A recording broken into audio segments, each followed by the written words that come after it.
Hey ladies, welcome to the Bustmob podcast, a breast and body positive resource that was created for the extraordinary women of Bustmob. Now, if you aren't familiar with Bustmob, we're a community of kind and supportive women who are really just cheering each other along on our boobie journeys.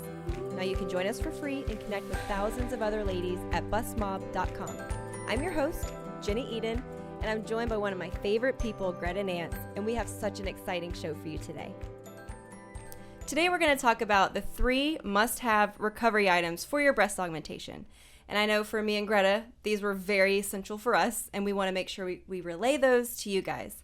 So when recovering, there are lots of things we can use, lots of recovery items, lots of suggestions and preferences and things that we would like. But these are like 3 hard and fast things that everyone is going to want to use for your recovery. Mm-hmm. It's like, I don't know if anyone can relate to like trying to pack your birthing bag or whatever. Like, what do I need for the hospital? And, you go on these forums and there's like a list of like 30 or 40 things. And then you buy all of those and you use 2. That's a great point. And I'm like, it is nice to prepare. Preparation is key. When you're like leading up to surgery and you're excited and you need to put energy somewhere, like I'm a big fan of preparation, but really these 3 categories, you and I went back and forth on what was important to us and what was not. These were the universal 3 things that even though maybe we use slightly differently, were imperative to making our recovery better and easier. True. So I'm excited to talk about these. And sure, you can buy all of the things, but just make sure at least these 3 things you've got on hand ahead of time, because you won't feel like doing it and going out and buying it right afterwards. Yeah, and we don't want to ask somebody to do that because they might come back with something completely different. Oh, I'd be on pills and like spending $150 at CVS. Where's my Amazon cart? That would be dangerous. Yes. So the first one we're going to talk about is our favorite topic, probably constipation. Oh my God. Pooping.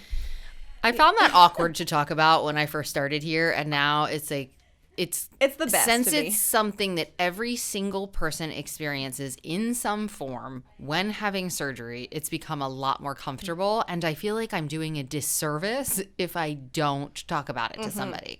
I love talking about poop and constipation. I don't know what's wrong with me. Yes. Maybe because I have a 5-year-old and we talk about poop all the time. But first, when it comes to stool softeners and things like that, and I just found this out recently, I tend to err on the side of loose anyways when it comes to stool. So for me, I don't know if this would apply very well, but I do like knowing getting ahead of the constipation before it happens is going to make your recovery so much easier, and you're not trying to chase after not being constipated when you're constipated. So what we found out, we asked one of the nurses here at Amelia Aesthetics, is that it's best to start like a stool softener 2 days before your breast augmentation. And by a stool softener, it's like Colace, or what's the other word for Colace? There's like Miralax. yeah. And Activia, which is like a yogurt. Yeah. So anything like high in like a probiotic yogurt, that's supposed to be really good leading up to your surgery.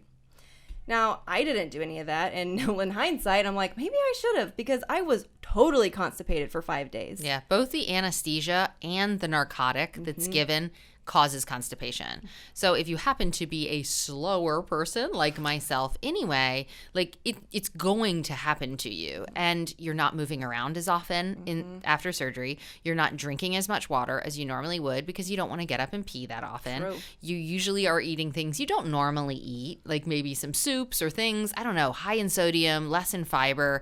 You're not eating normal meals. All of those things adds a constipation. And then day 3 or 4, you're like, I am just uncomfortable. So if you do start a stool softener a couple days ahead of surgery, and then also have like a stool activator on hand, just in case, you should be good. Yeah. I was in Bustmob this morning, and this happened to be a topic. No joke. I was scrolling, and I was like, this is perfect. And one lady said, take some Colace and eat some Taco Bell. You'll be good to go. Oh, my God. I was like, seriously. why didn't I think of that? I shouldn't say 10 years ago, I would have had a Newport and a cup of coffee and been just fine. Nobody needs all of these drugs. The information? You should do like a checklist. Ignore all of those things that I just said. And the Taco Bell. Not a good post-op recovery food. No. And if we're really going to go down this rabbit hole, I will say for this last surgery, it was not a breast augmentation. For me, it was a tummy tuck, but I had so many people tell me to have an enema on hand. they're $2 or something like that. Like a Fleet enema, you can buy them at Harris Teeter. I bought them on Amazon because I was embarrassed to buy them at Harris Teeter. But like knowing that I had that manual relief option, which I did use, I'll admit, was so nice. Like, because I was really scared. I've heard of people getting to like day 9, day 10, day 11 and not using the bathroom. And it's all they can think about. Yeah. And they're so uncomfortable. So I would mental spiral. Yeah, I definitely started 2 days beforehand with a stool softener, had all the, what is it, magnesium that you were talking powder. about. And then I had, an enema or 2 on hand just in case I needed it. And I'm so glad that I did. That's perfect. Here's what not to do. This is what I did. And this is what not to do. So I did not prep beforehand because I'm like, I don't have an issue with constipation. Well, I did take the narcotics afterwards. And we do offer a non-narcotic recovery for some people, but it's not for me. So I took the narcotics. I had the anesthesia. And then day 3, I was starting to panic. So we went to Whole Foods and I got the magnesium powder and I got Smooth Move tea. So I was doing it like back and forth and it wasn't working. So then I just decided I'm going to take a couple tablespoons of magnesium powder. Oh, I drank 3 cups of Smooth Move because I was starting to get worried. Like, I don't want to be day 9 and not pooping and feel miserable. So it worked, but it was miserable. I was then having to get up so many times to go to the bathroom when you don't want to keep like moving so much. And it was like 3 a.m. and I'm on the toilet in a hotel room. And I was like, this was a terrible idea. But I got things moving. But had I prepared ahead of time, 2 days before surgery, regardless of if I think I'm going to be constipated, because most people probably are, I would have had a much easier, more comfortable recovery. And I need to bookmark this in my brain for next time. Yeah. Because I'm totally going to do it. I'll help you. Thank you. I really think, too, like I'm not normally a smoothie drinker, but I was like, okay, I'm going to test out a couple smoothies ahead of time that I can make with like handfuls of spinach. I got like some powders to put in them, just like to keep myself eating a lot of fiber, even though I didn't want to. When you're recovering, you just don't want to eat heavy food. Like, I don't want to eat a salad in bed when I'm recovering, but a smoothie mixed with berries with some powder, magnesium powder in it, and some green, like some good protein powder. I think that really helped keep things moving for me this past time without like disrupting my eating schedule very much. So that, like, I think that helped me a lot too with the constipation department. And that sounds delicious. Yeah. And you know what? Honestly, it's been 6 weeks. I'm still doing them 3 or 4 mornings, like a week. It's just become such a nice routine. Like almond milk, handful of spinach, this green powder I got, and some frozen berries. Boom. It's been very regular. There it is. It's regular. Well, that's constipation. I think we harped on it pretty well. If you want to get ahead of the game, you should start 2 days before or ask your surgeon what their recommendation is, because we are not doctors by any means, and we're not giving medical advice. We just want to tell you what we have experienced and what we've seen at our practice. Next, we would recommend a neck pillow. And what's funny is I love that Jenny brought one as a prop to show for those of you who are watching. We at Amelia Aesthetics give these. It's like people go home with them after surgery. And I remember when we didn't offer them, and we spent a lot of time pre-operatively. Are you going to wear it the whole time? I really like it. I was waiting for you to ask me. I do love my neck pillow. We spent way too much time talking about how to sleep, because that was a big complaint for people afterwards. Hey, I'm a side sleeper. I'm a stomach sleeper. And when you have a couple nights of disrupted sleep on top of everything else, you feel terrible. But we really didn't want to recommend people go out and buy a recliner. You hear about that, but people would contemplate it. Like your sister? Yes. Well, that was with a tummy tuck. But people thought about it for breast, and how do I get comfortable sleeping when I naturally roll to my side to sleep? And so we started trying these neck pillows, and people were like, oh my God, I could sleep upright, but on my back. But I could lean my head over to the side and feel like I was sleeping on my side. So now we buy them by cases of 100 at a time. We have so many now. Yeah, and we give them to people. But even if your surgeon's office doesn't provide those, we highly recommend something like that to help you sleep. Yeah, you can get them on Amazon. You can get them at probably Walmart. I recommend Amazon for everything, because who doesn't love 2-day shipping? Yeah. But for us, like she was saying, if you get one at your pre-op, or if you have one at your doctor's office, that's great. Keep it on hand. If you don't, go buy it. But what's really helpful is having it the morning of surgery, because when you ride home, it's going to be nice to have that neck pillow on and just take a cat nap. Go to sleep. You're not going to be like flopping your head all around because you're going to be supported with that neck pillow. And I also still use it every night because of you. You were like, it's so comfortable. And I was like, you know what? I hate sleeping on my back. I am a total stomach sleeper. But to get me to lay on my back, putting that neck pillow on, it is really comfortable, even recovering. So I highly recommend a neck pillow. Get it on Amazon, or hopefully your surgeon's office provides one. Yeah. Talk to me, though, a little bit. You said you have found some of those triangle pillows help in the past. Like, I don't think we have said that's a must buy because they can be very expensive and really you only need them for the first couple days. But did you use one of those? I did. It's a 45-degree angle pillow. I call it a sponge, but it's not really a sponge. But I got mine on Amazon, and it's about $89. And I used it for both of my breast augmentations. I actually kept it for my next one. And then after I had Hazel, my daughter, I used it a little bit to be more comfortable. But really, for me, I didn't want to put a bunch of pillows behind me. I didn't want to build like a pillow fort, and then one side be squishy and one side not. And then, again, I'm not a back sleeper, so the idea of trying to build myself up with pillows sounded awful. So I got this sponge, and I just like set it on my bed, and it's a nice slope, like 45 degrees. So when I laid on it, I felt like I had more control on my own to get out of bed, to sit myself up, to kind of like roll to the side and get off the bed.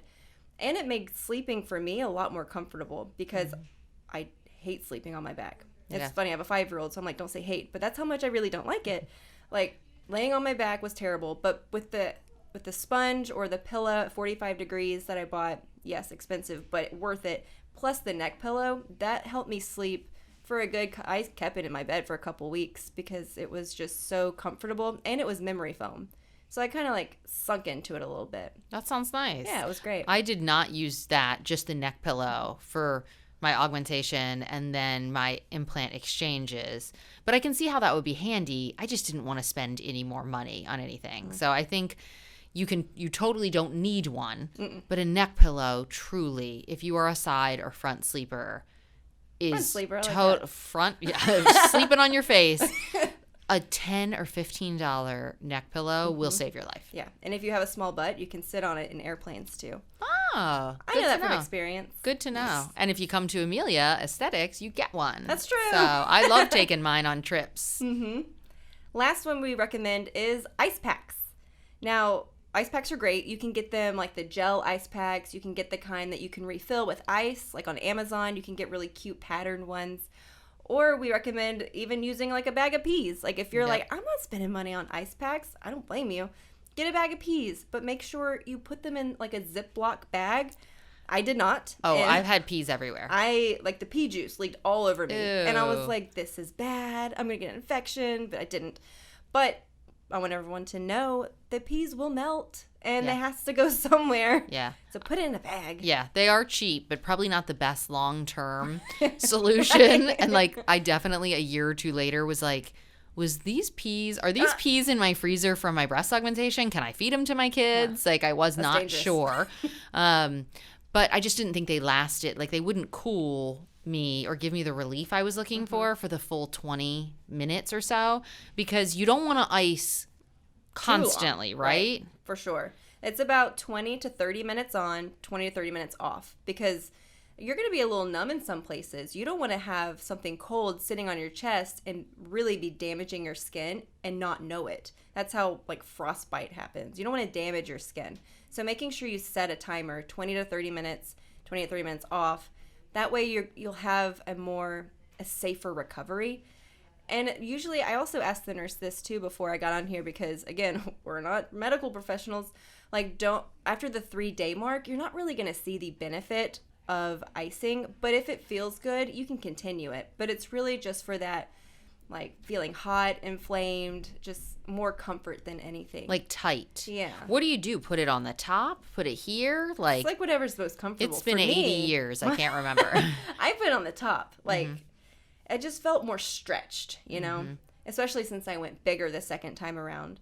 But even for like a first time breast augmentation, everything's probably going to feel stretched. So just putting the ice or the peas, whatever, where it's comfortable will be best. I do want to say, too, if you're using an ice pack or like a gel ice pack or the kind that you refill, make sure you wrap it in something. You don't want it to have complete contact to your skin because that can also hurt you when you can't feel things. So wrapping it in like a thin washcloth or a paper towel just to give you a little bit of a barrier so you don't hurt yourself. Is that also why you're not supposed to use any heat? Because you're numb? No, the heat is mostly because it's going to increase the inflammation. So anytime you apply heat, it attracts more blood flow. And you already have a lot going on, so the ice is really to just calm that down. So if you put heat on there, you could be increasing the blood there, which is the opposite of what you want. So heat is really good for like your sides if they feel stretched, or your back. Like for me, I had this weird pain on my side, and I asked one of the surgeons, and they said like when you get an implant put in under the muscle, it can strain the side muscle. That makes sense. Yeah, and I was like, oh, so I can put heat there. Ice on the boobs. So I was like hot on the back, ice on the front. Oh my God. It's like a mullet. Party in the party in the back, business in the front. I was a full mullet. I love it. And you and I have also come up with a couple things individually we've heard or that helped us. Weren't our must-dos, but do you have any other things that you loved? Like I liked arnica. You know, I don't think it changes my outcome. Yeah. But at the time, it was nice to have something to rub on the bruises and made me feel like I was helping it. Well, this might be a shameless plug here, but like my Boobie Butter, I make a product called Boobie Butter, and it's formulated to really just prevent your breasts from developing stretch marks, prepping the skin, and even for long-term breast health, which is awesome. So for me, having that applied on there, which has Arnica montana in it, it really helped me feel proactive in my recovery. I felt like my skin was prepared, taken care of, and really it just felt good to like rub something on there. And it provided a lot of relief for me, like inflammation-wise. Yeah, there you go. Yeah. Softening and the arnica that I was talking about, because a lot of people talk about arnica. So Boobie Butter should be the fourth thing for the on win. there. And I'm currently using the scar salve that you made for my scars, for my tummy tuck, and I'm loving that. It is funny. It does make you feel in control of your recovery.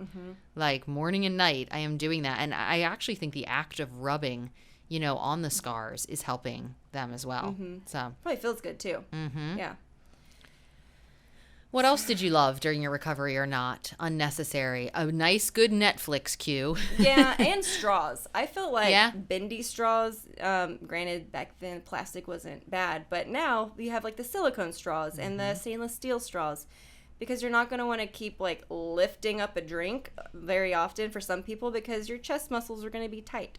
So having like a bendy straw or something where you can just like hold the glass a little up to your mouth will help when you're recovering. Especially when you, here's another one. It's been a while since I had a breast augmentation. Opening your pill bottles, that is tricky because you're having to apply that pressure for the kid lock. Having somebody ahead of time open those bottles for you and maybe like, what is it? They have those little like, pill things where you can allocate your pills by the hour, by the day, and you have it ready so you can just pop the lid. That's a great idea. Even if you put them in little baggies that you wrote on ahead of time with a Sharpie and you knew. That's such a great idea. Don't get pulled over with it. Yes. Don't listen to anything Greta says. But like at home, that's a great idea. This is where like something like Bustmob comes in so handy when people give you these little nuggets. Again, not necessary. You would totally survive if you did not do that with the pill bottles, but it can help. You know, it's funny, before my tummy tuck this time, someone said, make yourself a little tray in bed so you don't have to turn and twist over to your nightstand. It was a game changer for me. I totally did it. I got literally, I think from the dollar store, some little plastic bin, and then I put the remote. I put like my arnica. I put my pills. I put like a box of tissues. And then I didn't feel like when I got in or out of bed it was going to fall over, but it kept me from twisting all the way over to my nightstand. I moved my nightstand up a little bit too for the time being, but my little tray was like I had a book to read in there. Like, I didn't feel like I had to get up every time I needed something. It was really handy. That's one thing I love about Bustmob too, is that everyone before their surgery is like, hey, what should I get? How can I prepare? And there's such a wide range of answers, which I love, because for someone, it worked great for them. It might not be necessary for the other person, but then someone sees it that thread going, they're like, oh, that's exactly what I needed. Yeah. So even though there's like a lot of personal preferences versus like this is a hard necessity, it's nice to have that range and to fill up your Amazon cart. Well, and I was going to say, don't you have some Amazon recommendations that exist somewhere for people to, what's on there and where could we find that? I hope I can link it somewhere, but it's amazon.com/shop/Eda nose implants. And I have curated a list of like popular recovery items. So everything from like the Arnica Montana tablets to something comfortable to recover in, whether it's a bandeau. I even put like an outfit that would be comfortable to put on when you wake up from anesthesia. So like something like comfortable pants or button-up shirt, something like that. So I try to curate based on what a lot of the women has said in Bustmob, like this was helpful, this was helpful. I put that all in that list. So it's just one big list of pictures that you can click on, like I want this, this, and this, and then it goes straight to your cart. Oh my God. Thank you, ladies of Bustmob. And Totally. thank you, Jenny, for that, because that just takes a lot of the guesswork out of it. Any other final tips for recovery? You want to cover our 3 main ones again? Yes. So stool softeners, 2 days before preferably. Neck pillow, if you don't get one from your surgeon, get one on Amazon. I actually put it on that list, so you can purchase it on that list I was just talking about. And ice packs, again, on that list, which I was not planning on even like, shameless plug, but there's like, I put a couple of like a 2-packs where you get 2 packs of the ice packs that are refillable with ice. They're cute and they come like pre-covered too, so you don't have to again rewrap them to protect your skin. And the Boobie Butter. And the Boobie Butter. That's your 4th thing. That's on EdaNoseImplants.com. So that, I hope that brought you guys some value. If you find yourself listening to this and you're not in Bustmob, go to bustmob.com. We have a Facebook group and a standalone forum, so it's really best for whichever one's most beneficial to you. Do you want a Facebook group? Do you want to be super private and not have a photo? Like, there's options there, and that's bustmob.com. It is the largest place people are chatting about breast augmentation. Totally. So you can truly find answers and support for any question. I love it. I do too. So for our next topic, we want to hear from you. We want to know what you guys would like to hear us talk about. We have a phone number, and we want you to text us any ideas you have. And are you ready? Got your pens? Got your paper? Got your phones out? Here's our number. It's 919-367-1661. And if you're still scrambling for your pen, here's the number again. It's 919-367-1661. Yeah, this is so fun. Yeah. Like, please text us your questions or your issues, or even if it's just a broad topic about the guilt associated with plastic surgery. Like, we'd love your ideas because this is the Bustmob podcast. This is for you. And it doesn't have to be breast related either. Like, anything plastic surgery related, we're here for you, and we cannot wait to hear your suggestions. Adios.